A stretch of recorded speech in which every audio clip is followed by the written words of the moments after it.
entre todos nos hemos puesto manos a la obra a investigar. Nos hemos dividido en 4 grupos y cada uno se ha dedicado a una edad. Para empezar a hablar sobre las edades de la historia, primero os voy a presentar la línea del tiempo, para que sepáis dónde empieza y dónde acaba cada una. La prehistoria empezó hace 2 o 3 millones de años antes de Cristo, cuando apareció el ser humano, y terminó hace 3500 años antes de Cristo, cuando se inventó la escritura. Es ahí donde empieza la Edad Antigua, que termina en el siglo V con la caída del Imperio Romano y la llegada de los visigodos a España. Entramos entonces en la Edad Media, que termina en el siglo XV con el descubrimiento de América. Así comienza la Edad Moderna, que termina en el siglo XVIII con la Revolución Francesa. Finalmente llegamos a la Edad Contemporánea, que es hasta nuestros días.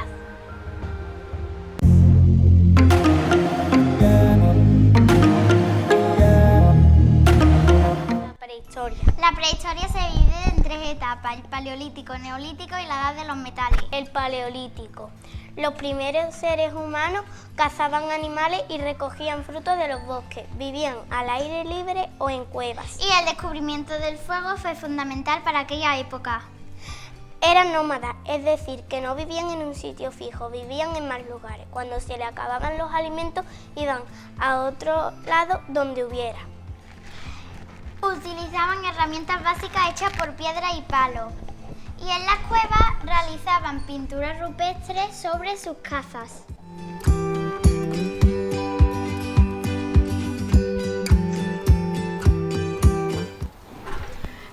En esta etapa, los seres humanos empiezan a cultivar plantas y también a domesticar animales.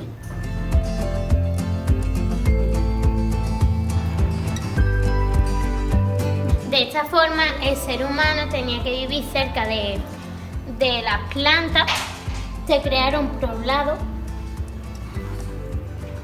a donde permanecían y ya no cambiaban de lugar. Inventaron los tejidos y la cerámica. Los seres humanos empezaron a utilizar metales para fabricar distintas herramientas y adornos. Los monumentos megalíticos son muy importantes para ellos, como los dólmenes y los menhires.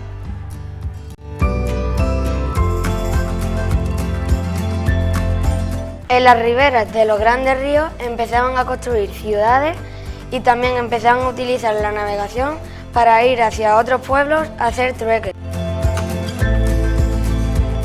La Edad Antigua se caracteriza por los siguientes hechos: la aparición de la escritura. Cada cultura se desarrolla por sus tipos de escritura particulares, como la egipcia, que se representa objetos mediante símbolos, o la griega, que se crea el primer alfabeto. Al igual que nosotros, que tenemos nuestro alfabeto o el braille. Las religiones politeístas, que creían en varios dioses, no solo en uno. Las clases sociales hereditarias, había monarquías, nobles, sabios, artesanos y esclavos. O las primeras leyes que sirvieron para facilitar la convivencia. Y yo os voy a hablar sobre las civilizaciones de la Edad Antigua. Hay 4, pero yo voy a nombrar 3, aunque la cuarta nos ha gustado tanto que hemos decidido explicarla entre todos. Mesopotamia. En griego quería decir tierra entre 2 ríos. Esta civilización se desarrollaba entre los ríos Tigris y Éufrates. Grecia. Grecia era considerada la cuna de la cultura occidental, ya que la filosofía, el arte y la política que surgieron con las civilizaciones de la Edad Antigua han ejercido una gran influencia en gran parte de las civilizaciones occidentales. Es en la Grecia antigua cuando nace el concepto de democracia.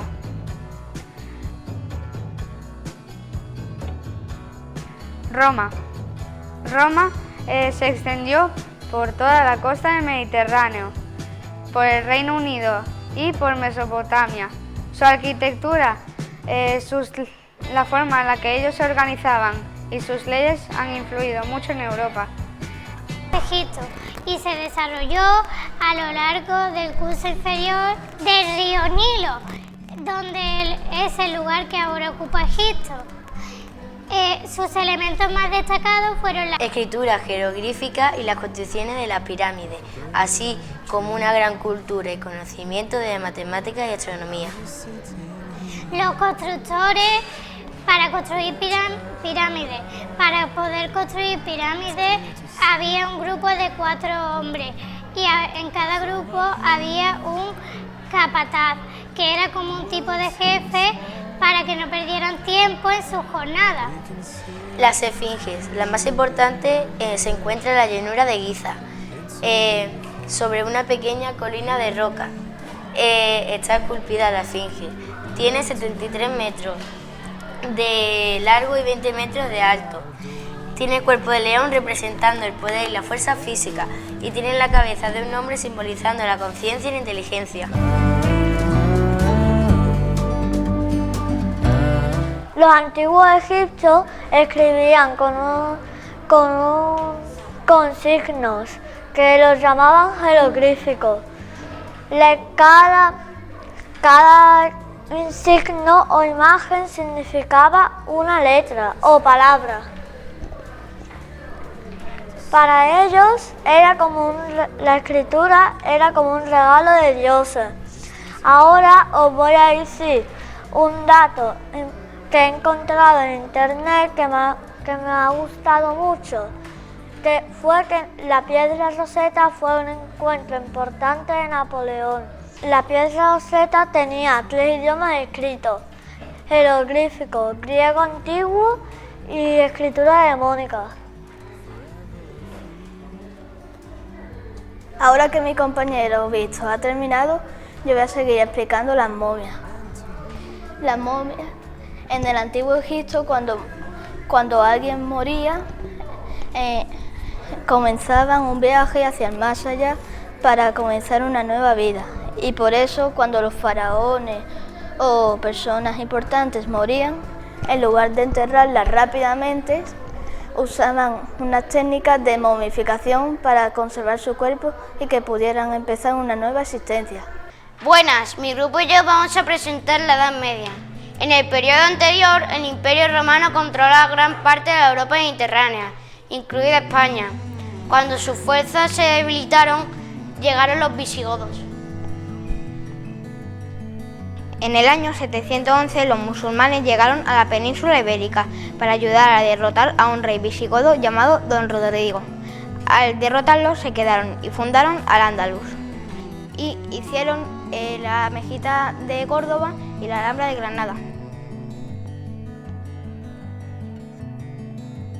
La sociedad que no había sido conquistada por los musulmanes se organizaba en un sistema feudal.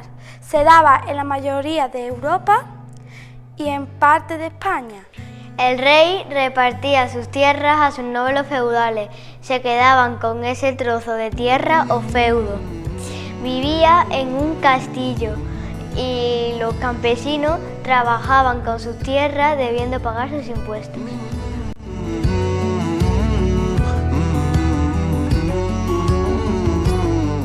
El feudal debía ser leal al rey y defender tanto el trozo de feudo que le había asignado como al rey. Yo voy a explicar la torre social feudal. El estamento era un grupo cerrado al que se accedía por el nacimiento. Había 2 estamentos, el privilegiado y el no privilegiado. En el privilegiado entraban el rey, el alto clero, el alta nobleza, el bajo clero y la pequeña nobleza. Y en los no privilegiados entraban los siervos y los campesinos.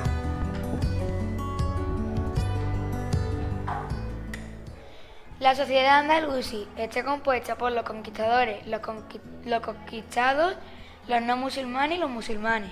Los musulmanes son los árabes, los bereberes y los muladíes.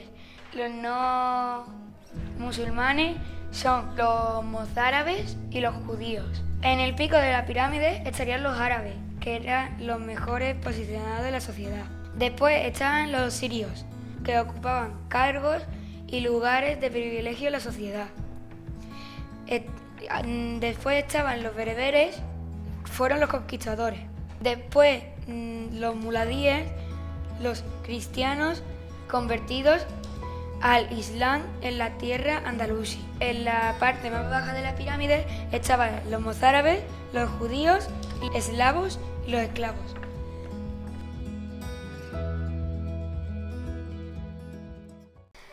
Comienza con el descubrimiento de América y termina con la Revolución Francesa. En esta época podemos encontrar grandes descubrimientos como el de América. El poder de los reyes aumenta y hay grandes avances científicos y tecnológicos como la brújula, el astrolabio, etc. y la población aumenta. En España los reyes unificaron todos los reinos, terminaron la reconquista y se hicieron muy poderosos.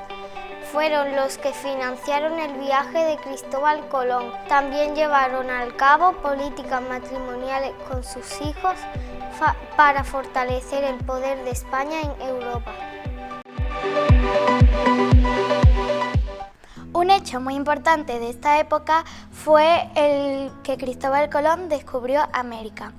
Colón quería encontrar una nueva ruta hacia Asia y consiguió la ayuda económica de los reyes católicos Isabel y Fernando. El día 3 de agosto de 1492, Colón partió desde el puerto de Palos de la Frontera, actualmente en Huelva. Los 3 navíos del viaje eran la Pinta, la Niña y la Santa María. El día 12 de octubre de 1492 llegó a la isla Guanahani, que tiempo después llamaron San Salvador. En este nuevo continente vivían aztecas, mayas e incas.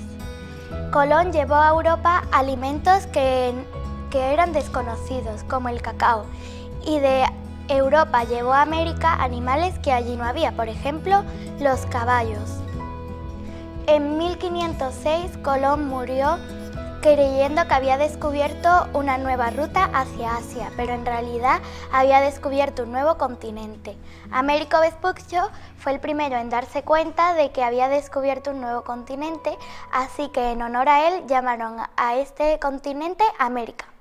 Para terminar voy a hablar de los inventos de esta época. La brújula sirve para determinar las posiciones de la superficie terrestre. El astrolabio sirve para determinar la posición de las estrellas más importantes. El catalejo sirve para ver a lo lejos. La imprenta se utilizó para hacer los primeros textos y noticias de aquella época. Con todo esto damos por finalizada nuestra exposición sobre las edades de la historia. Esperamos que os haya gustado mucho. ¡Gracias!